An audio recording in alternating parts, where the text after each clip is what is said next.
In front of me is Realme Narzo N61 and today I would like to show you how you can switch on and use keyboard Clipboard.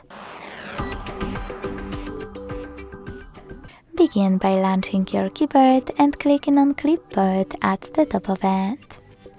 Now to activate it, use this switcher at the top right corner. And to go back to standard keyboard, this arrow at the top left one. Now to use Clipboard, copy or cut any text. And to paste it instantly, click on it at the top of your keyboard. To paste it later on, click on Clipboard and tap on your text over here.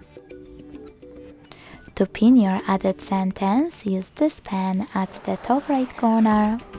Click on the chosen one and use pin icon. You can unpin it the same way. To get rid of it, tap on the pen again.